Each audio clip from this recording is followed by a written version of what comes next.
से सुभाष भाई आप देख रहे हैं कि उत्तर प्रदेश चुनाव की सरगर्मी बढ़ रही है और इसी बीच समाजवादी पार्टी के मुखिया अखिलेश यादव और आपके नेता संजय सिंह की मुलाकात होती है। इसे किस रूप में आप देखते हैं? आम आदमी पार्टी का राजनीतिक अस्तित्व कहाँ से शुरू हुआ? शायद आपको भी याद होगा 2013 के चुनाव के समय से। उस समय उत्तर प्रदेश में सरकार चल रही थी अखिलेश यादव जी की।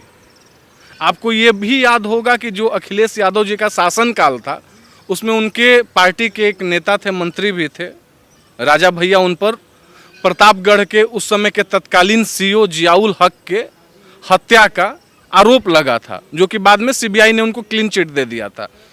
उस मुकदमे के दौरान संजय सिंह जी यहाँ से लखनऊ जाकर अखिलेश यादव के खिलाफ आंदोलन कर रहे होते हैं और बोलते हैं कि अखिलेश यादव के इस गुंडे राज से हमको उत्तर प्रदेश को बचाना है। अब इमेजिन कीजिए कि कौन से संजय सिंह,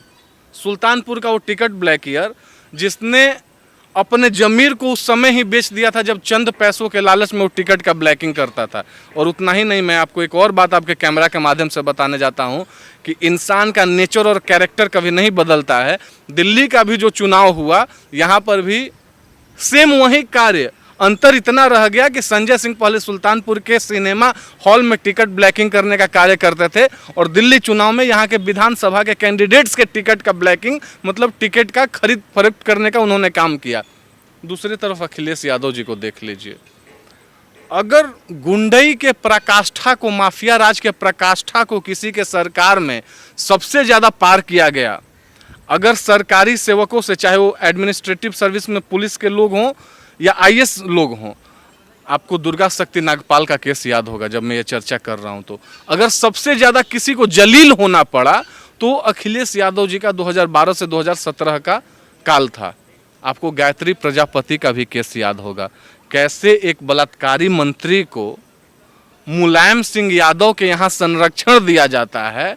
और कैसे जहां पर सरकार के द्वारा, शासन के द्वारा एक नया हाईवे निकलने वाला होता है, वो पहले ही उसको बता दिया जाता है, वहां पर उस सारे लैंड को एक्वायर करके और अपने आप को धन्ना सेठ घोषित कर दिया जाता है। अब आप इमेजिन कीजिए कि इतने सारे काल, जिसके कालखंड में इतने सारे घोटाले हुए, वो लोग एक ऐसे सन्यासी के ऊपर जिसका अपना कुछ नहीं है, लूट तंत्र का आरोप लगा रहे हैं। क्या जनता इस बात को नहीं समझ रही है? और रही बात, ये बात जब हम संजय सिंह और अखिलेश यादव का चर्चा कर रहे हैं, तो ये बात सिर्फ योगी आदित्यनाथ के नेतृत्व वाली सरकार की या केंद्र में बैठे मोदी जी के नेतृत्व वाली सरकार की नहीं है। बात यह है कि आम आदमी पार्टी का मिशन मोड चुनाव, जो इलेक्शन में इन्होंने अपना पैर एक्सेलेरेटर पर रखा था, ये कहाँ से शुरू हुआ था? इनका विरोध दिल्ली के तत्कालीन मुख्यमंत्री स्वर्गीय श्रीमती शीला दीक्षित जी के खिलाफत से शुरू हुआ था, जहां पर इन्होंने बोला था शीला दीक्षित के खिलाफ तमाम ये आरोप हैं और जैसे ही हम सत्ता में आएंगे इनको जेल के अंदर भेजने का कार्य करेंगे। आपको भी पत्रकार महोदय ये बात याद होगा। इन्होंने मनमोहन सिंह जी का विरोध किया था, इन्होंने राहुल गांधी जी का विरोध किया था। 2013 के शासनकाल में जब 50 दिनों की अरविंद केजरीवाल की सरकार बनती है, तो आपको भी याद होगा कि दिल्ली की जनता ने सिंगल लार्जेस्ट पार्टी के रूप में भारतीय जनता पार्टी को 31 सीट देने का काम किया था और 28 सीट आम आदमी पार्टी को था, लेकिन 8 सीट जो कांग्रेस का था, बाहरी समर्थन से अरविंद केजरीवाल दिल्ली के प्रथम मुख्यमंत्री घोषित हुए थे, निर्वाचित किए गए थे। आप हमसे बताइए कि काहे का विरोध, कौन सा विरोध, कहाँ चला गया था कॉमनवेल्थ गेम्स का घोटाला और कहाँ चला गया था लूट तंत्र? लेकिन इन सब के बीच देखने वाली बात यह है कि अगर संजय सिंह अगर मिलते हैं, राजनीतिक रूप से अगर इसे देखा जाए, संजय सिंह मिलते हैं तो हो सकता है कि वो पैर पसारने में मदद करे अखिलेश यादव। लेकिन अखिलेश यादव को संजय सिंह में क्या दिखता है, या फिर इनसे अगर कुछ गठजोड़ होता है या फिर आगे बात बनती तो उन्हें क्या दिखता है? ये किस वोट बैंक को साधने का प्रयास करेंगे? बिल्कुल, मैं इसको राजनीतिक से ज़्यादा धार्मिक रूप एंगल से देखता हूं और मैं आपको एक बात बताना चाह रहा हूं। अखिलेश यादव जी की भरसक कोशिश है कि मुस्लिम और यादव समीकरण को अपने साथ मिलाकर चलें, लेकिन आपको एक बात और याद होगा कि कहीं ना कहीं 2020 के दिल्ली के चुनाव में आपने देखा होगा कि मुसलमानों के लिए आम आदमी पार्टी अभी सबसे बड़ा ऑप्शन साबित हो रहा है। दिल्ली में भी भले कांग्रेस चुनाव लड़ी थी, भारतीय जनता पार्टी को तो कभी मुसलमानों का वोट मिला ही नहीं है और ना आगे मिलेगा, ना हमें ज़रूरत है। कांग्रेस को वोट नहीं मिला मुसलमानों का, लेकिन आम आदमी पार्टी को मुसलमानों का वोट एक मुश्त मिला था। अब रही बात असउद्दीन ओवैसी के उत्तर प्रदेश चुनाव में ताल ठोकने की, जो उन्होंने बोला है कि हम 100 मुस्लिम बहुल सीटों पर अपना प्रत्याशी लड़ाएंगे, कहीं ना कहीं अखिलेश यादव को ये लग रहा है कि जो मुस्लिम अपीजमेंट ऑफ पॉलिटिक्स आम आदमी पार्टी दिल्ली में कर रही है, उसका बेनिफिट अगर संजय सिंह हमारे साथ आ जाएं तो कहीं ना कहीं हमें मिल सकता है। दूसरा, ये दोनों का वैचारिक जब हम चर्चा करते हैं तो ये दोनों राम विरोधी रहे हैं। मुल्ला मुलायम के बारे में आपको पता होगा, अयोध्या में 2 घंटे तक कैसे निर्दोष और निहत्थे कार सेवकों पर गोली चलवाकर, जिसमें 200 से ज़्यादा कार सेवक शहीद हुए थे। दिल्ली का घटना आपने 25 फरवरी 2021 के समय का, इसी साल का देखा होगा, कैसे मंगोलपुरी के एरिया में राम भक्त रिंकू शर्मा को मार दिया जाता है। लेकिन यहाँ से दादरी जाने के लिए एक कोई केस हुआ था, उसको देखिए, मतलब लिंचिंग किसी के लिए भी खराब होता है, मैं उसको कभी जायज़ नहीं ठहराऊंगा, लेकिन दिल्ली से उत्तर प्रदेश के दादरी पहुंचने के लिए केजरीवाल के पास समय होता है, बट दिल्ली में बैठे हुए दिल्ली से मंगोलपुरी जाने के लिए केजरीवाल के पास समय नहीं होता है। तो कहीं ना कहीं इनकी जो अपनी राजनीतिक विचारधारा को बचाने के लिए धार्मिक व्यवस्था जिसका ये सपोर्ट कर रहे हैं, जहां पर कि ये अल्पसंख्यक आयोग का अध्यक्ष अमानतुल्लाह खान जैसे दंगाई को बनाते हैं, क्योंकि उसका भी नाम है 2020 के दंगा में, तो आप इस बात को मानकर चलिए कि ये लोग मुस्लिम वोटों को साधने के लिए एक दूसरे के साथ गलबहिया करने के लिए तैयार हैं, उतारू हैं। लेकिन पत्रकार महोदय, ये पब्लिक है, सब जानती है। और जैसे बुआ और बबुआ के समीकरणों को उत्तर प्रदेश ने फेल कर दिया, जैसे अपने आप को 2 युवराज बताने वाले राहुल गांधी जी के और अखिलेश यादव जी के कांग्रेस और समाजवादी पार्टी के समीकरण को 2017 में उत्तर प्रदेश ने फेल कर दिया था, आप इस बात को मानकर चलिए कि दिल्ली को पेरिस बनाने का वादा और मुखालफत जिस अरविंद केजरीवाल ने किया था, और जिस लखनऊ को लंदन बनाने का मुखालफत संजय सिंह जी कर रहे हैं, ये लोग कभी भी, उत्तर प्रदेश की जनता हमेशा हमसे आपसे आगे सोचती है। उत्तर प्रदेश की जनता अपने भविष्य को देख रही है। उत्तर प्रदेश की जनता इस बात को समझ रही है कि कैसे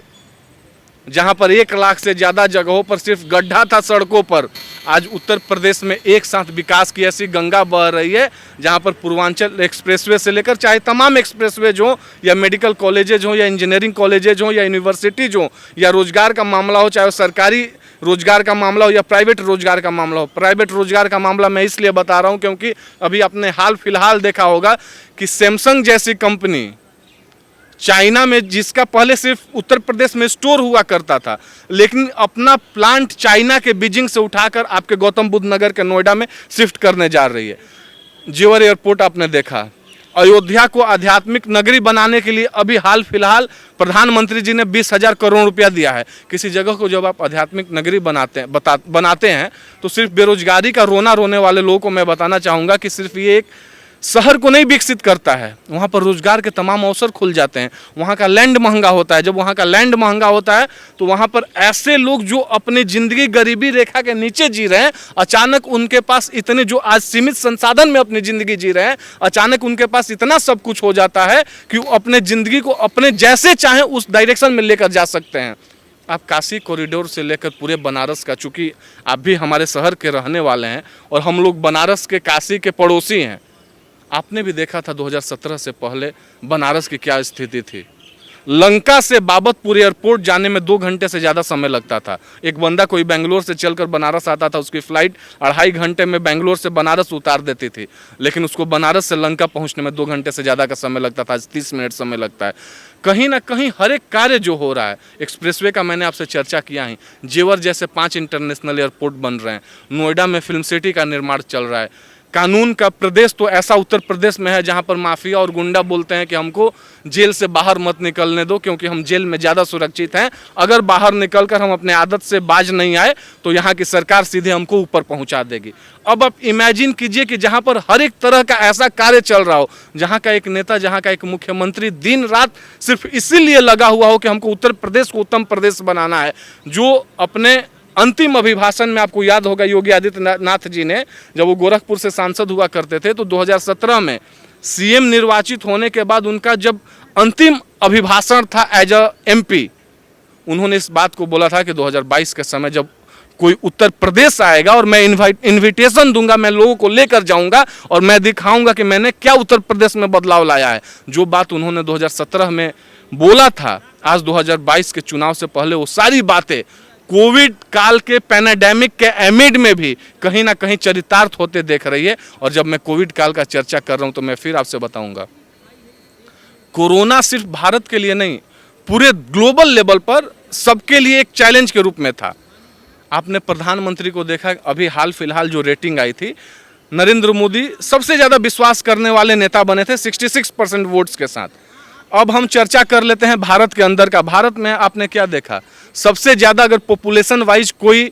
स्टेट है तो उसका नाम उत्तर प्रदेश है, जहाँ पर 25 करोड़ के करीब पॉपुलेशन है। लेकिन 25 करोड़ के पॉपुलेशन होने के बावजूद सबसे ज़्यादा number of testing Uttar Pradesh में हुआ है, सबसे ज़्यादा कोविड वैक्सीन उत्तर प्रदेश में लगा है। पत्रकार महोदय, मैं आपसे पूछना चाहता हूं कि आप हमें बता दें कि कोरोना काल में सेकेंड वेव के बाद, और जबकि उत्तर प्रदेश का मुख्यमंत्री खुद कोरोना से ग्रसित हो चुके थे, योगी जी के खिलाफ, योगी जी के अलावा क्या आपने कोई भी ऐसा एक मुख्यमंत्री देखा आउट ऑफ 29 स्टेट्स जो जाकर हर एक हॉस्पिटल का दौरा करता हो और जाकर वहां का व्यवस्था देखता हो? चाहे वो थर्ड वेव आने से पहले, जैसे आईसीएमआर से लेकर तमाम वैज्ञानिकों ने यह अंदेशा लगाया था कि हो सकता है कि बच्चों का इस थर्ड वेव में ज़्यादा से ज़्यादा बच्चे ग्रसित हो सकते हैं। आज जाकर देखिए पूरे देश में जहां पर पीडियाट्रिक क्लिनिक्स बन रहे हैं, जहां पर पीडियाट्रिक बेड्स का व्यवस्था किया जा रहा है, वो एक उत्तर प्रदेश ऐसा राज्य है जो अपने आप को अभी से ही थर्ड वेव के लिए तैयार करके रखा है। चाहे ऑक्सीजन के सप्लाई का बात हो, या ऑक्सीजन कंसंट्रेटर्स का बात हो, या ऑक्सीजन प्लांट्स का बात हो, या वेंटिलेटर का बात हो, या दवाओं का बात हो, अगर एक राज्य का मुख्यमंत्री इतना करता है तो ये कितना भी टिकट ब्लैकियर और अखिलेश यादव जी गलबहियाँ कर लें, राजनीतिक समीकरण साधने का कार्य करें, आप इस बात को मानकर चलिए कि कहीं ना कहीं इस राष्ट्र के हित की जो बात करने वाली जनता है, जो विकासवाद की बात करने वाली जनता है, जो सर्वे भवन्तु सुखिनः सर्वे सन्तु निरामया सर्वे भद्राणि पश्यन्तु मा कश्चित् दुःखभाग् भवेत् का नारा का जाप करने वाली जनता है, वो मानकर चलिए कि फिर से 2022 के चुनाव के बाद उत्तर प्रदेश में पूर्ण बहुमत के साथ फिर से योगी आदित्यनाथ को ही वहां के मुख्यमंत्री के कुर्सी पर बैठाने का कार्य करेगी। और ये कहीं ना कहीं जो कल जिला पंचायत अध्यक्ष के चुनाव के रिजल्ट घोषित हुए हैं, वहां पर भी आपने 67 आउट ऑफ 75 के बाद देख लिया होगा कि सारे समीकरण फेल हो गए हैं। उत्तर प्रदेश की जनता यही समझ रही है कि हमारा नेता, हमारा मुख्यमंत्री, हमारा राजा एक सन्यासी ही होगा।